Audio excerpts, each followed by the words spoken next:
Good morning. You look like you're chilly today. Yeah, it's kind of cold. So Yeah, I just got felt some, that too. So I put on something a little warmer today.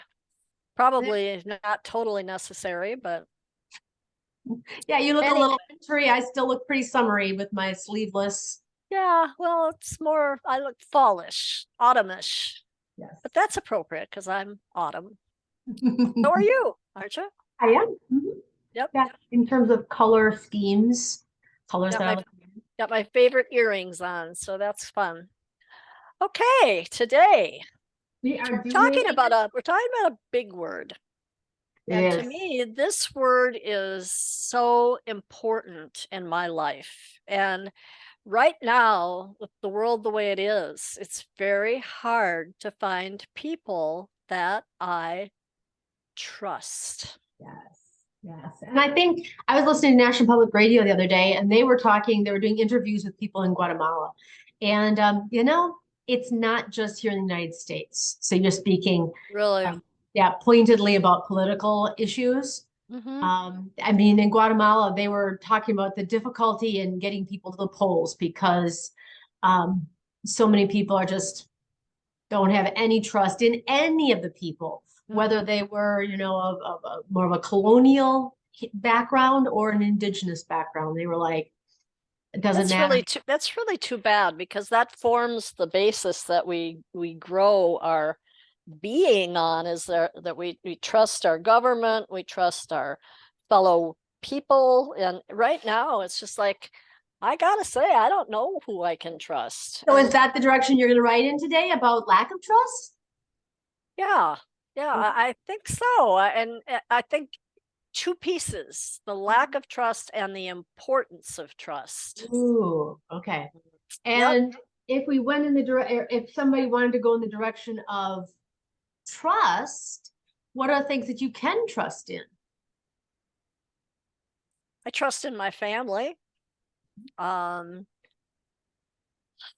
I I boy, that's hard.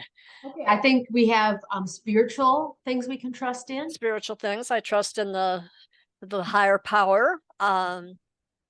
I trust in my neighbors. Part of the reason I chose my neighborhood was because I wanted to be with like people and people that I could feel comfortable with. So I Yeah. do trust my neighbors.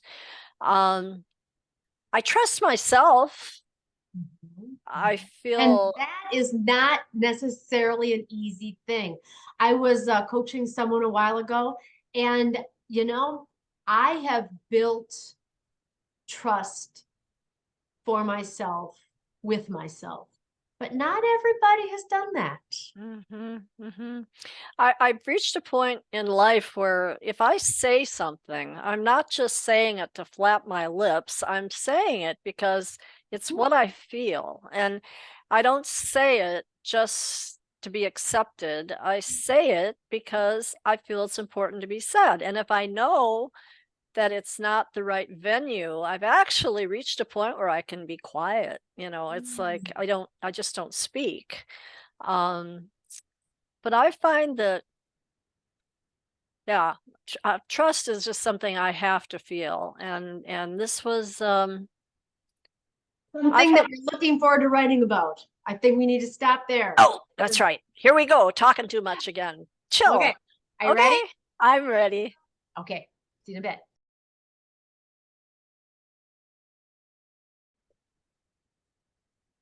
I think you said stop.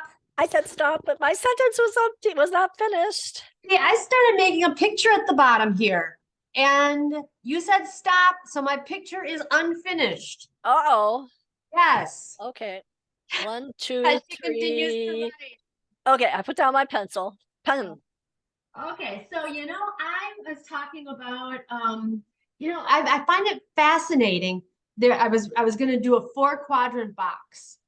I was kind of putting people into categories. There are people who, terms of self-trust, there are people that trust themselves and are constantly open to change, and they continue to grow and develop and change and morph into the people that they want to become. There are people Mhm. that love themselves and struggle with change. And then there are people who and they struggle with change. It's like, I am who I am. Then there are people that don't love themselves and they don't care. And there are people that don't love themselves and don't and want to change. And I wanted to kind of explore how those different people look. So kind of my teacher's mind was getting I in. think we need to have a new page for that one. That sounds like a whole page by itself. Actually, it started me thinking about like a book about coaching, different kinds of coaching clients and that's what I'm into these days. So that's the Yep. direction my brain was going. Yeah, exactly. Yeah, I can see where that could be real easy to do and easy for you to wrap your arms around because you would approach each of those people differently. Very differently. Mhm. Or maybe you'd have one tool that just had different nuances. That's possible too. Yeah. Yeah. The only one you wouldn't necessarily work with was people that love themselves and were very open to change and constantly self-monitored. I'm probably doing some kind of self-coaching or Mhm. self, evaluation, whether goal-orientated people or people that had resolutions or whatever. People there are some people, I don't think there are a lot of those people out there. There are some people that are very open to self-development and trust themselves and have a history of having their own back and can just run with it. Mhm. Never Yeah, lazy. I agree. I unfortunately have had numerous relationships in my early adult days where my trust was violated. Mm. And Okay, so wait, so you didn't go with the government? You were going to write about trusting the government. I did a little bit of that too. Okay. This is my second paragraph. And I always have operated on the basis of I always give someone my trust until Benefit they of doubt. prove that I shouldn't trust them. Mhm, And mhm. I That makes sense. sadly have had to admit that I no longer trusted several people. And that's a hard one to deal with because I Mhm. really find it impossible to feel love for someone who I don't trust.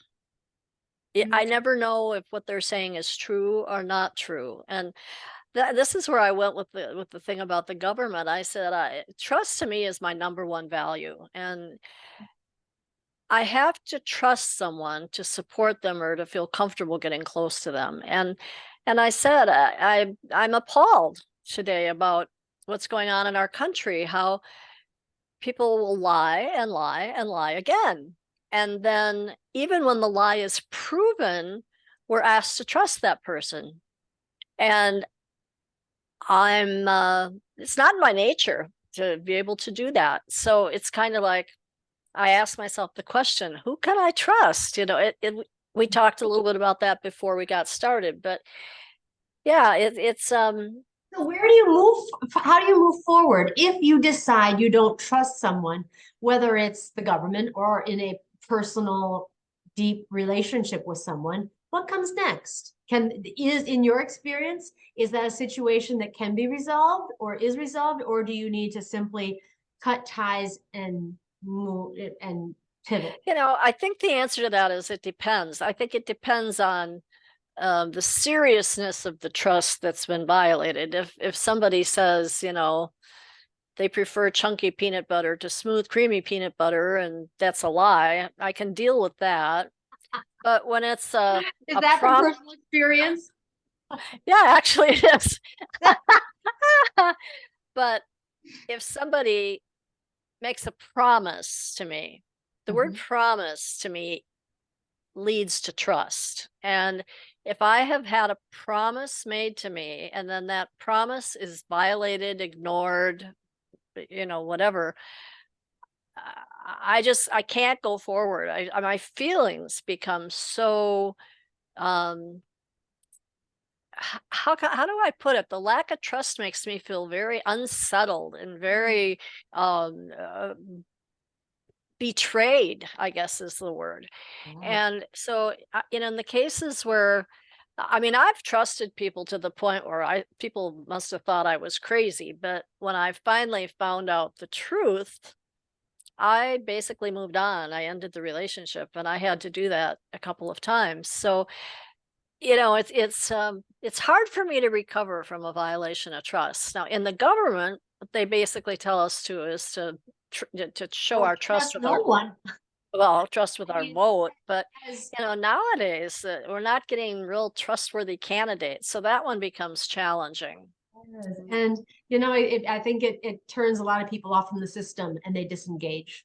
They just Hmm. don't even participate then, which is And sad. it's too bad because that's exactly the opposite of what is probably needed. We need to all participate and share our voices in order to come to Well, at and least I've heard the statement, if you're that disenchanted, all politics are local. So that's where you start, right where you live with local. exactly. Yeah, when I worked for the Main Street program in Columbus, I was always shocked when we had aldermen in Columbus and we had, I can't remember, 10 or 12, something like that. And they'd meet every one certain night of the month, and there'd be these hot issues that everybody was up in arms about and they just didn't agree with it and so on. And I'd hear that every day when I was calling on the businesses, and yet we'd go to those aldermanic meetings and no one attended. And I'd think, okay, I know that people have input to this, people don't agree, Opinions, yep. where are they? So, you know, it was kind of like when these things would get ordinances would get passed and that kind of thing, and people would complain. I'd say, well, where were you when they were considering these ordinances? You know, if you're going to complain, you got to participate. So I can sense that maybe next time we do a journaling journey, we could bring up words like government and responsibility and get you to tell. I mean, this is definitely something that you are very passionate about. Exactly. Okay, so Exactly. where are we going next, Judy? Well, next we are going on the 28th, the opposite of what we just did, I think. We're going to play. We're going to talk about play. What do we do for play? Go from government and politics to play. Yeah. That keeps us sane, Lisa. That's what keeps us feeling good, right? Okay. Until tomorrow morning, Judy. We'll see ya. Okay, Lisa. It's been great. Thank you. Love you. Bye-bye. Love you. Bye.